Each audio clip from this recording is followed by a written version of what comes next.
visualizing various results.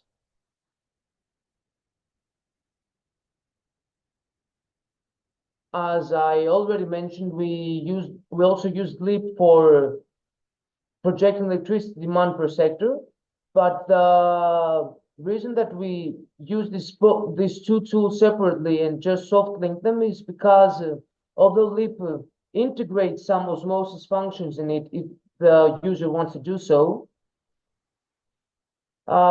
using osmosis itself gives the user a greater variety of things that the user can do, such as setting multiple time slices per year, setting some technologies in a more specific way, etc. So the reason, and apart from that, we are in our research we try as much to use open source tools and frameworks, and that's one of the reasons that we wanted to make a research work that can be independent from tools such as LEAP that require license, etc.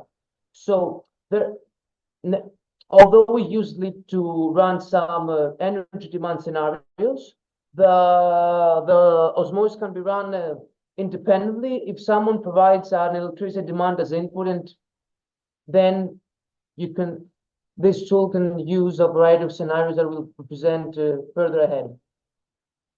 Regarding the basic modeling work, that it was based on LEAP and osmosis as well, we had made up 3 scenarios. The first one is the reference scenario, and it's based on the National Energy and Climate Plan that Greece introduced in 2019. It's important to mention that this plan is a previous edition of the NECP of Greece, because after we published the paper, Greece introduced an informed and enhanced the NECP to reach carbon neutrality by 2050. But this reference scenario is a little bit less ambitious. Then we have a second scenario inspired by the Greek climate law, which was introduced in 2022, which introduces a couple of extra measures, mainly regarding energy demand and not electricity generation. And then we have the high ambition scenario, which is a scenario that we created during our study to examine a couple of more ambitious aspects of energy demand and electricity generation as well. Some further details on these scenarios, and starting by the NECP scenario, we see that this scenario assumed that by 2030, 30% of new car registrations will be for electric vehicles. Also, this scenario assumes that reduced fossil fuel usage will be eminent for energy generation, with 65% of rest of renewables by 2030 and no lignite after 2028, which used to be a main fossil fuel for electricity generation in Greece. It also aims to substitute oil with natural gas, mainly in household and the tertiary sector regarding heating demand. And then this scenario also supposes energy savings, which will be incorporated by refurbishing household and tertiary buildings. Most of these aspects are mainly related to the energy demand projections run on LEAP, which will then are inserted into osmosis. The second scenario examined with both LEAP and osmosis is the climate law scenario, which on top of the Greek NECP scenario prohibits the registration of new fossil fuel cars after 2030 and prohibits the installation of new oil boilers after 2025. Hence, no oil will be used in household heating until by 2040. This is also very important because this also changes the electricity demand coming from LEAP and inserted into osmosis. Lastly, the high ambition scenario, that it was a scenario that we introduced during our research and is not yet suggested by any official Greek policy. It's the high ambition scenario, which assumes a faster rate of electrical vehicles registration. It has a higher ambition on renewables penetration, aiming for 80% of renewables by 2030 and 100% of renewables by 2035, leading to a smooth natural gas phase out by 2035. We also assumed a faster rate of energy refurbishment in households in the tertiary sector. We also assume that by 2035, all heating purposes will be covered by electricity. And last but not least, by 2030, all electric boilers will be substituted by solar boilers. And these three scenarios are the main scenarios that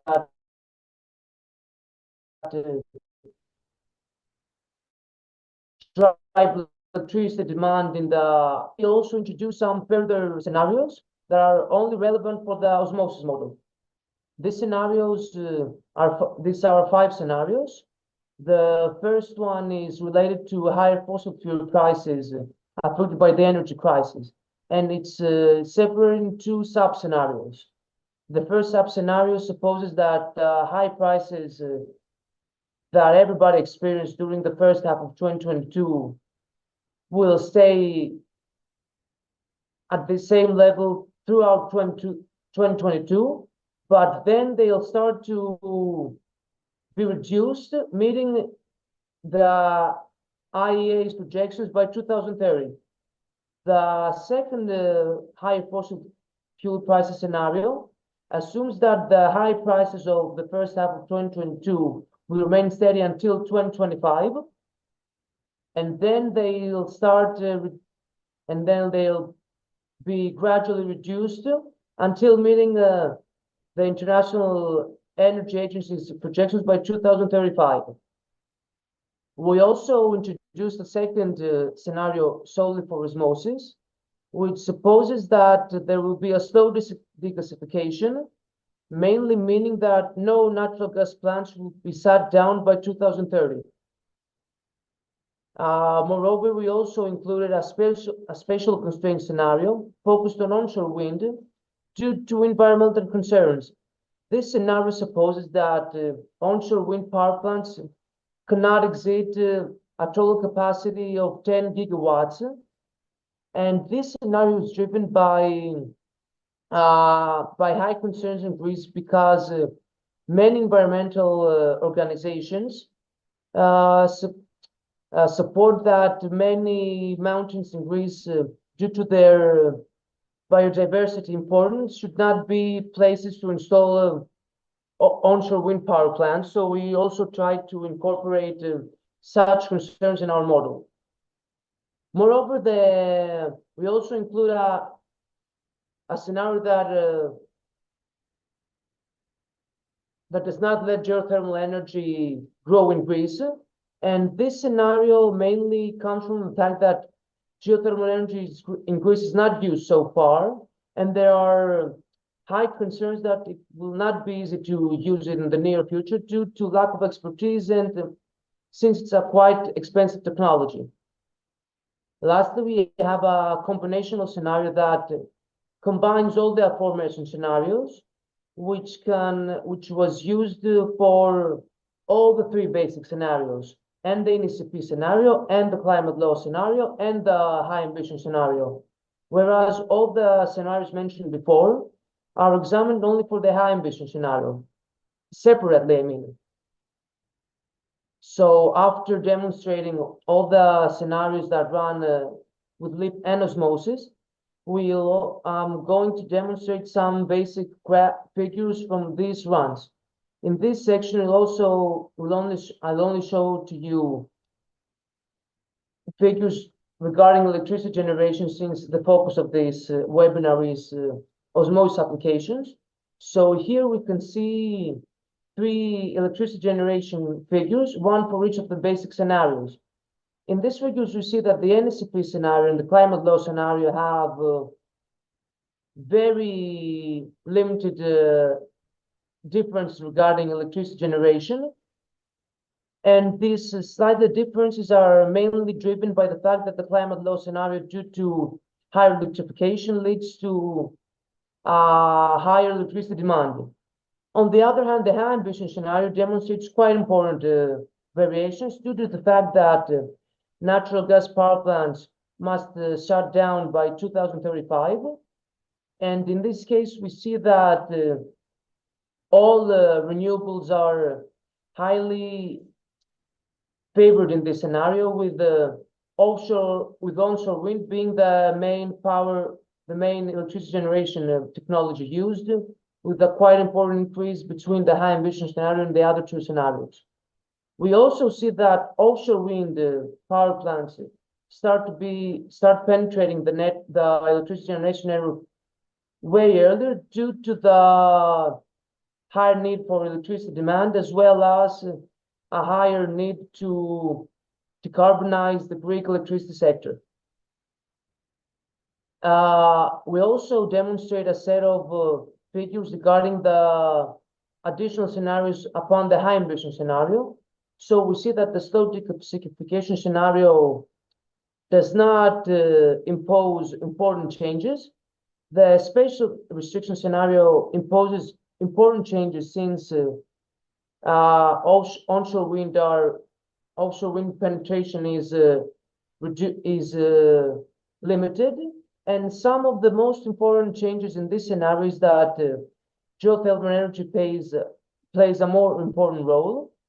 Hydropower plants also play a more important role, and we also see that that the model also introduces some CSP power plants in the last couple of years of the modeling period, so it meets energy demand.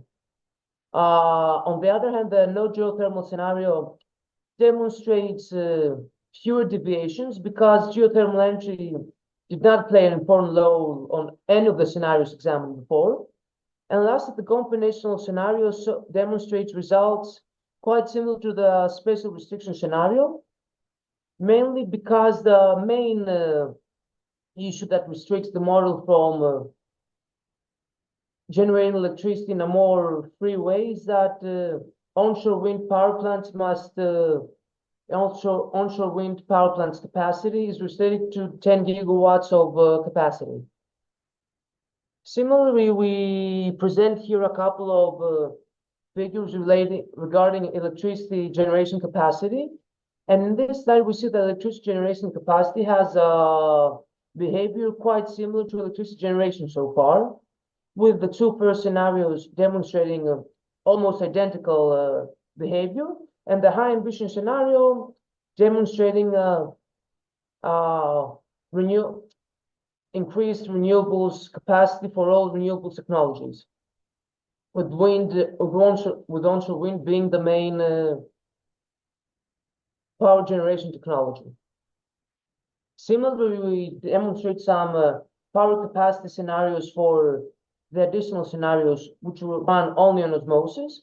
And here we see similar results as compared to the electricity generation figures seen before, with the spatial restrictions and the combo scenario demonstrating the higher degree of deviations, with all other renewable technologies demonstrating a higher capacity in comparison with the simple high ambition scenario, which favors wind generation.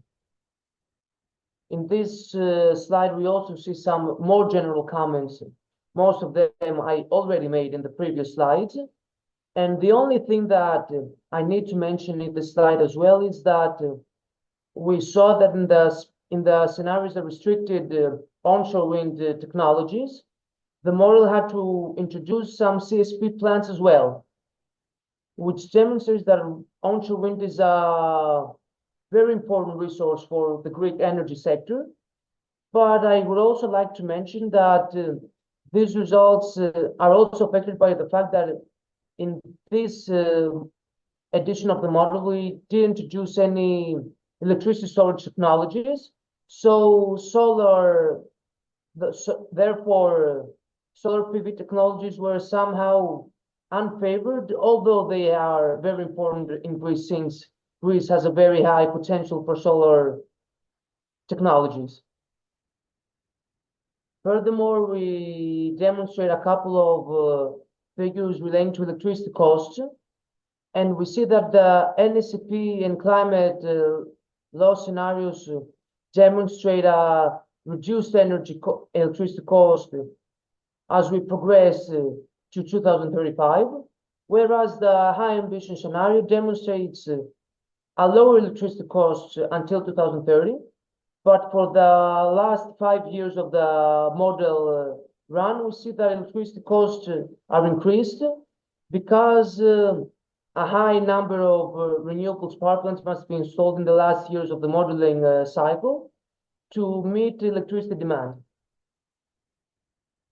On the other hand, we also present a couple of figures relating to the additional scenarios that examine different aspects of the electricity generation sector, in which we see that slow gasification and no geothermal power plants play a minor role in these scenarios regarding electricity cost.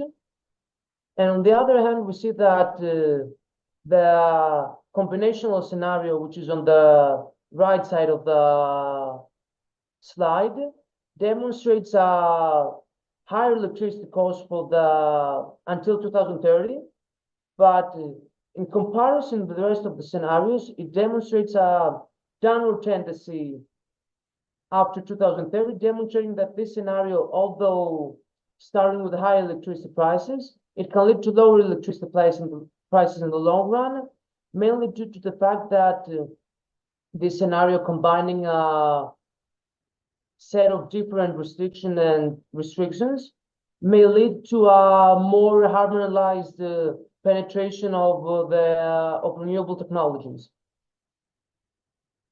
Here we also see the same comments in a more compact way. And the only thing that I should mention that I didn't mention before is the fact that the high ambition scenario demonstrates zero ETS costs due to the fact that by 2035, the electricity sector of Greece becomes carbon neutral.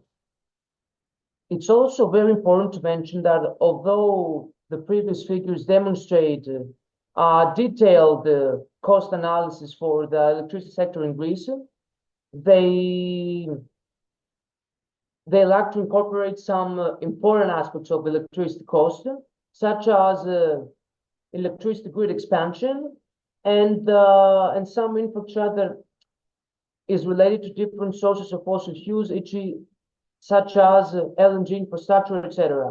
So although, and the reason that these costs are not incorporated in this figure is because OSeMOSYS, as it says on, OSeMOSYS is not able to incorporate these costs in a high degree of detail. We also present. I would like to present a couple of slides regarding CO2 emissions that also derive from OSeMOSYS and focus on the electricity generation sector. We see that the NSCP and climate law scenario demonstrate similar CO2 emissions, with the climate law scenario demonstrating slightly higher emissions at the end of the modeling period, because it assumes a higher rate of electrification for technology such as a higher degree of electrification, hence a higher electricity demand. On the other hand, the high ambition scenario, although it also incorporates higher electricity demand, it also assumes that electricity generation is carbon-free, hence its emissions lead to zero by 2035.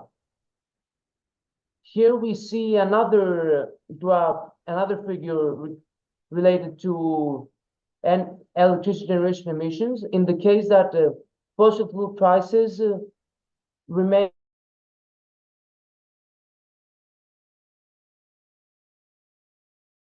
we see that for the NCP and climate law scenario, there are minor deviations. But on the other hand, for the high ambition scenario, we see that CO2 emissions tend to be reduced way faster because fossil fuels are way more expensive. Hence, the model tries to penetrate more renewables in a faster rate. The second scenario regarding fossil fuel prices introduces, as mentioned before, that fossil fuel prices remain high until 2025. But in this figure, we don't see any important changes, since the model aims to make the electricity generation system independent from fossil fuels either way. So the higher prices do not affect the model significantly. We also see a figure for electricity generation emissions in a combinational scenario, which demonstrates minor changes regarding the previous scenarios, demonstrating that the main driver of the fast reduce of emissions in the until 2030 is the high fossil fuel prices, and the aim for 100% renewables on electricity has a main role mainly after 2030. Here we also see the same comments in a more compact way, and hence I'll move to the next slide, which it's the conclusion of this presentation.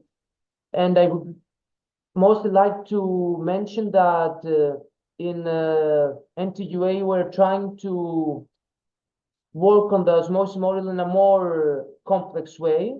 Hence, we are trying to improve the model that we presented before, introducing a set of improvements and enhancements. I have already completed a set of improvements, one of which is an enhanced temporal granularity, in which we have 12 months, of which we have 5 representative days and 24 hourly time slices per day. So previously we had 24 time slices, and now in the improved version we'll have 1,440 time slices, incorporating a much improved temporal granularity, which will be very helpful to also examine storage technologies in a better way. We also enhance technological granularity, since we, instead of having a technology for all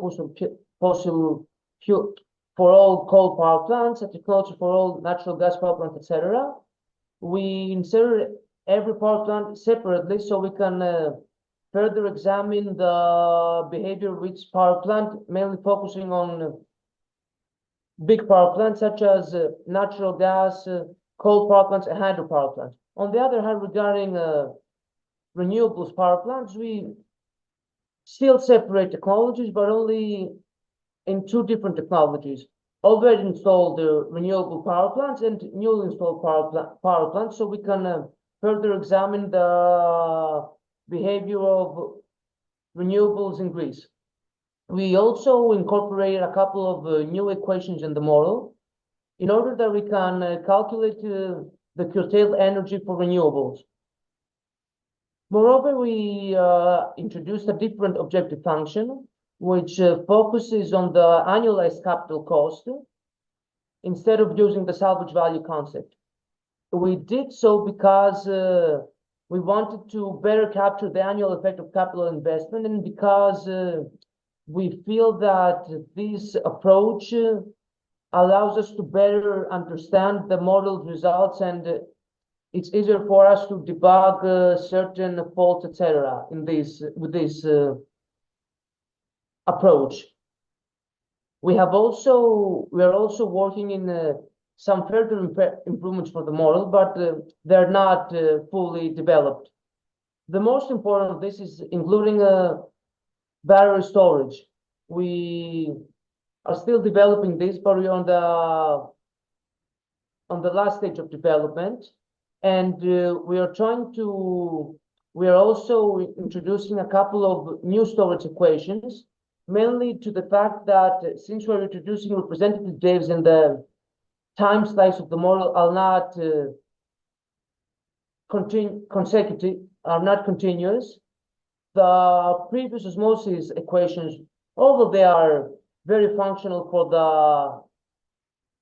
if we have consecutive days, in the case of representative waves in which one day does not follow the other, we thought that it would be more effective to introduce some new equations that are not dependent on consecutive days.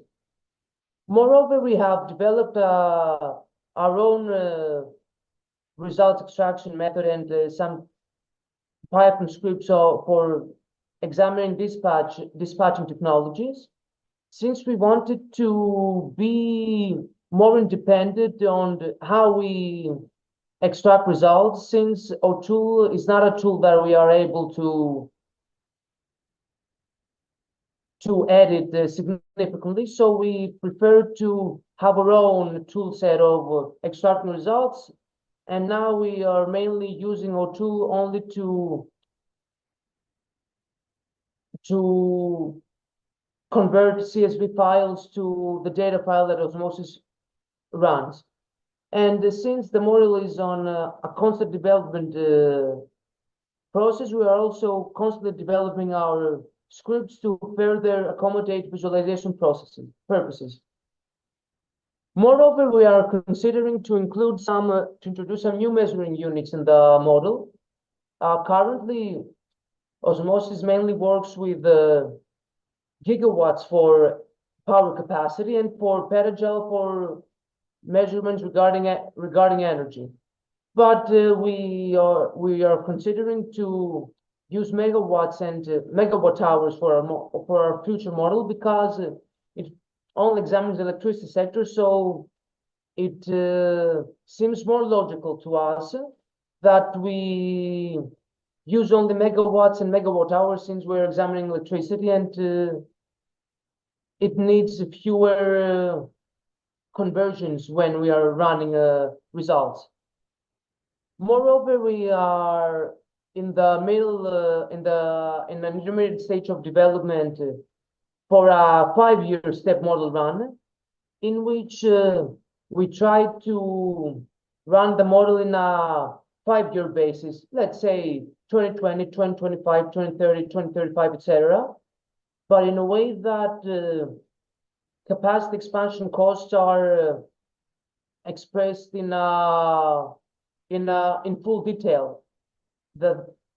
What I mean is that if we only included every 5 years in the model and didn't enhance the existing equations, the model would calculate fuel costs, fixed operating costs, and variable operating costs only once per 5 years, and hence the objective function of the model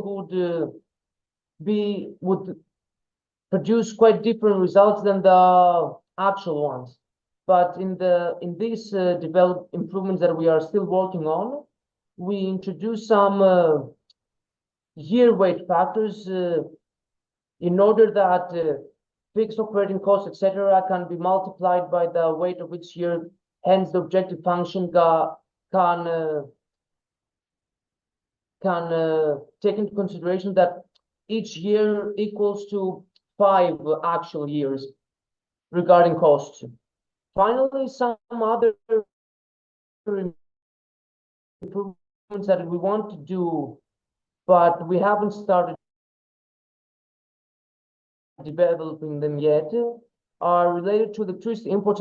We only had a technology related to electricity imports, but because Greece is interconnected with 5 different countries, we want to include 5 different technologies, one for each country, in which we could also incorporate the cost of import and export for each of these individual countries. And we would also And when all these developments will be completed, we'll aim to publish a new paper with all these improvements and new scenarios that will aim to further examine the electricity generation sector in Greece.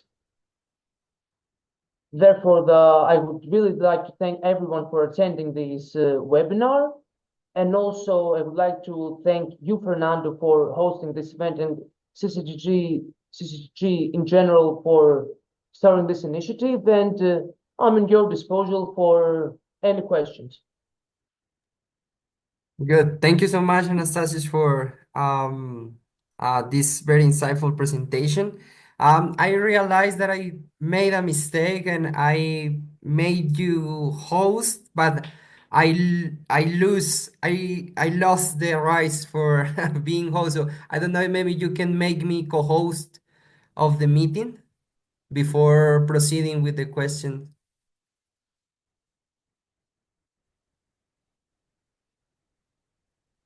Let me see.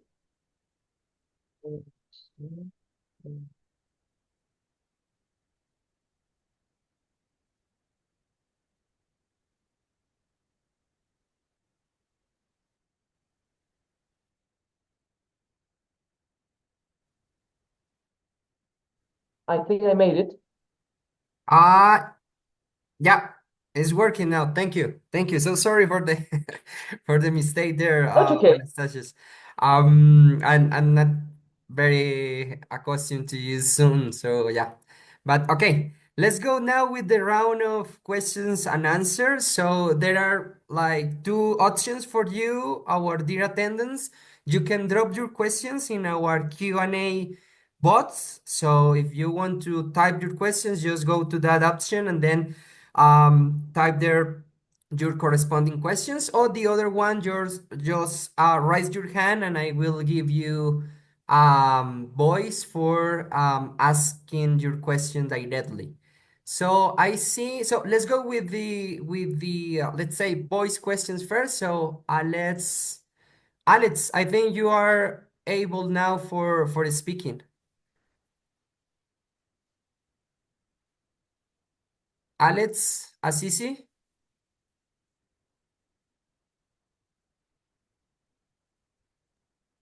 No? Hello, we can hear you, but I think the sound is a little low. Okay, let me. Yeah, Anastasius, can you hear Alex? Not very clear. It's quite low, the sound. So Are you hearing me now? yes, Yeah, now it's Hello? a little better. Maybe you want, if you want to try it, go ahead with your question, please. Okay.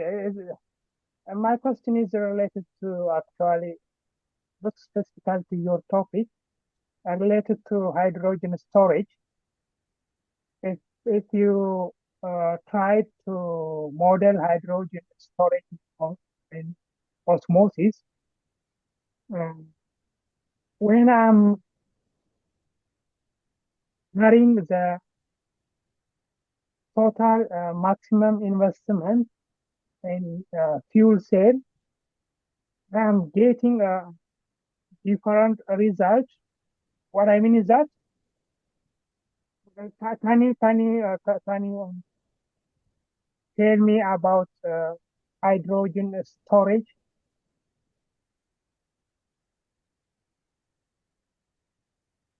Did you understand the question, Anastasius?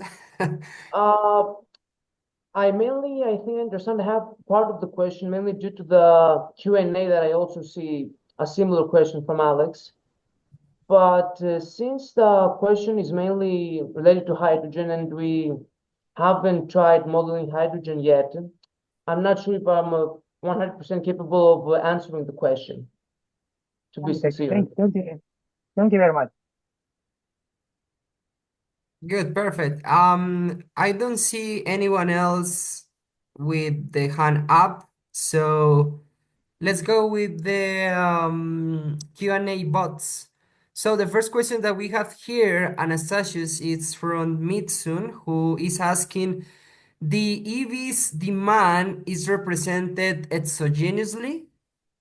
Yes, the EV's demand and all the energy demand sector was modeled in the LEAP model, and then we just took the result that LEAP produced and we inserted it in OSeMOSYS as an input. So the EV demand and general electricity demand was provided exogenous to the model. We didn't incorporate an energy demand sector analytically in the model.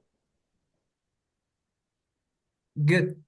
Thank you. Just Fitzen, if you want to react to that answer, you can just type another question or maybe your confirmation. The second question that we have here is for Alex as well, but I don't know, maybe it's a little clearer. And he said that I model hydrogen production and storage in OSeMOSYS, but when I put some small initial investment in the annual maximum investment part, and I use the default high value, there are high differences. So I'm not sure if you want to react on this, Anastasios. Let me think a second about that.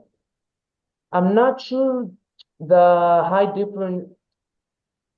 was high difference on what on the electricity generation on the cost of the model. I'm not sure if I understand the question totally. Yeah, the difference is on the capacity of the fuel cell. You know, just hydrogen is stored in a tank, and that extra stored hydrogen produces used by the fuel cell, and the fuel cell directly produce electricity to the national grid. The capacity of the fuel cell increased when I'm using the high default value of the maximum investment.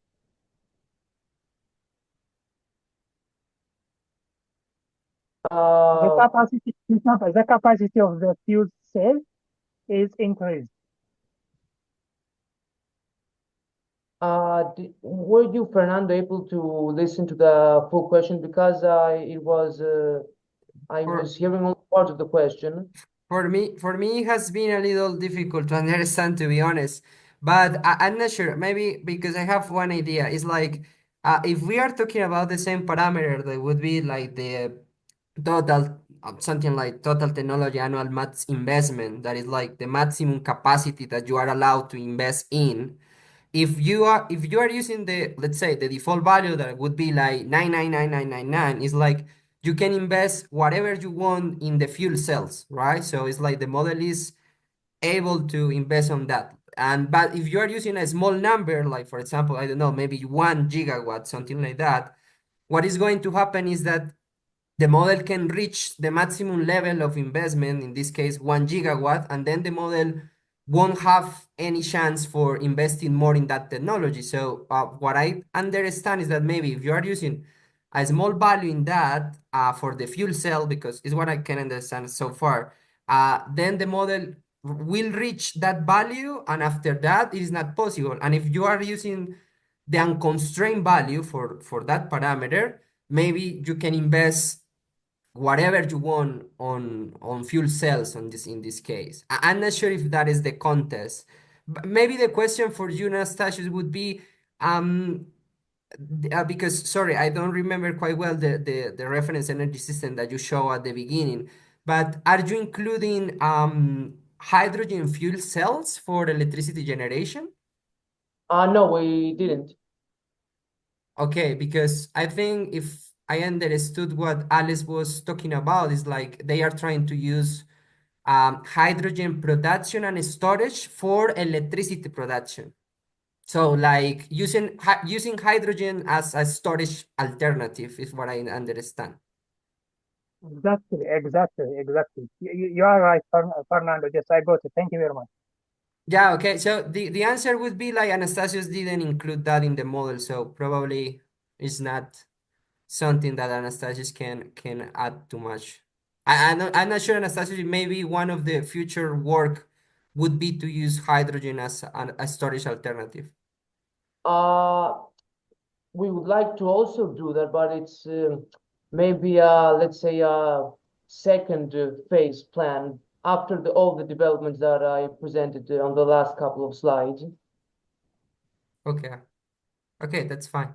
Good. So moving forward, the next question is, what method did you use in the annualized capital cost calculation?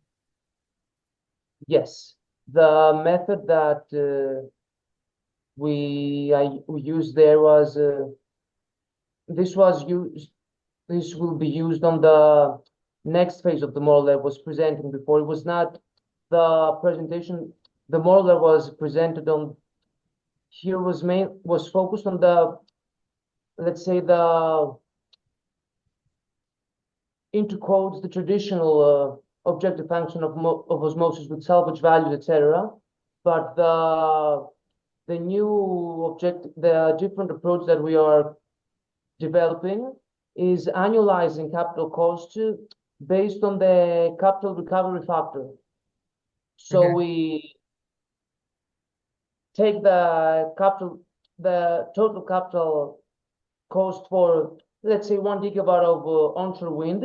We multiplied with the capital recovery factor, and then we have a value for the first year, and then every following year for the same power plant that was already installed. The annualized cost is also calculated. So we don't have a capital cost, let's say a 1 gigawatt of wind power of onshore wind was invested in 2022, let's say. We do not take the whole capex in 2022, but we split in the whole in the whole modeling period, so this can be annualized and have a better perception of how these costs affect electricity generation cost in a yearly basis. Good. Once again, in case Jafaru, if you want to react on this answer, or if you want to ask something else, you are very welcome. Good. Fitson, thank you so much for your reaction. Then from David Colker, the question is, regarding the 5-year state model run, will you calculate the cost of a parameter on a yearly basis rather than the time horizon? Please elaborate. Well, for the 5-year step model run, the model run in the way it usually runs, calculating the capital cost, the fixed operating cost, the variable operating cost, etc. for each of the years that will be in the model, let's say 2020, 2025, 2030. And then we are introducing some multiplying factors for each year. In each case, the multiplying factor of 5. So each of these costs is multiplied by 5 in the objective function, so the model can understand that this cost that it sees once in each of the 5-year time steps represents a 5-year period. Okay, so just to clarify that part, because I think the question is like at the end, if you have once you have the results, Yes. do you have the values for each year or just like for 2020, 2025, or maybe 2021, 2022? You will have the results for the intermediate years or just for... No. We have only the values for each 5 for every 5 years. Okay. But the reason we do that is to reduce the modeling runtime. Yeah. But also incorporate the full costs that the model would have if it would run for the whole modeling period. Okay, good. Thank you. So the next question is from Alex as well, and the question is, how can you calculate or check the demand needing for the reserve margin? I'm not sure if I understand the question. I'll answer as I understand, but if I'm mistaken, Alex can come back and ask again. The reserve margin was introduced as a parameter in the model. Yep. So we didn't have to do any specific calculations. We just searched for the usual reserve margin in Greece, which is around 5%, if I recall correctly. And we put this parameter in the model. So we didn't have to do any further calculations or checks, etc. Well, the only thing that we did check is that the demand that the model had to meet was indeed 5% higher than the one we had put as an input. Good. So the question maybe is like, because as you mentioned, osmosis already, at least the conventional code of osmosis already includes a parameter for considering the reserve margin. The question would be, in Greece, the reserve margin is 5%? If I remember correctly, yes. Okay. Okay, good. Thank you. So I think those are all the questions from our attendance. I have some additional questions. So there are three questions in general. The first one is about curtailment. Okay. The question would be, based on your preliminary results, or maybe based on your research results, what is the value of, let's say, one standard, or more or less, what is the range of curtailment in the results of serves? Observe. That is the first question.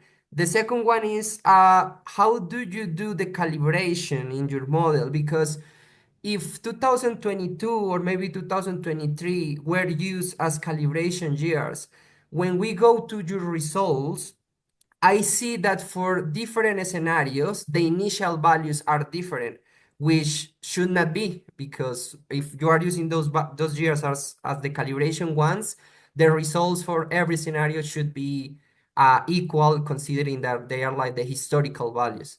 So that is the second question regarding calibration. And the final one is about unit definition that you mentioned, like one step for further research. I would say that osmosis is a dimension agnostic model. So if you are using your input data in whatever unit that you want, you will get the results in those units. So there is no like a need for modifying the code or something else. It's just about that you work with the units that you want from the input data. So it's about do the conversion before running the model, and then at the end, considering that you have standardized the units, you will have the results in those required units. So I would like to know a little bit more about what you mean by unit definition or unit measures in the modeling work. Yes. First of all, let's start from the first question regarding curtailment. The research work that I presented before does not include curtailment calculation, etc. So I do not, unfortunately, do not have any information, any insight regarding that. That's why we aim to include in the model that we're now developing. Regarding the calibration issue that you mentioned, we calibrated the model for 2019, if I recall correctly, but maybe although we checked that it works properly for 2019, I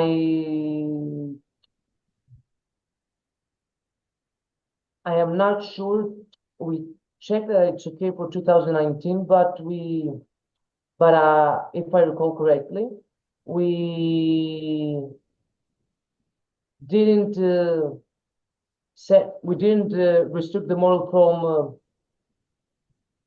including new capacity in 2019, though. So that's why there might be some slight changes, slight differences among the scenarios on each case.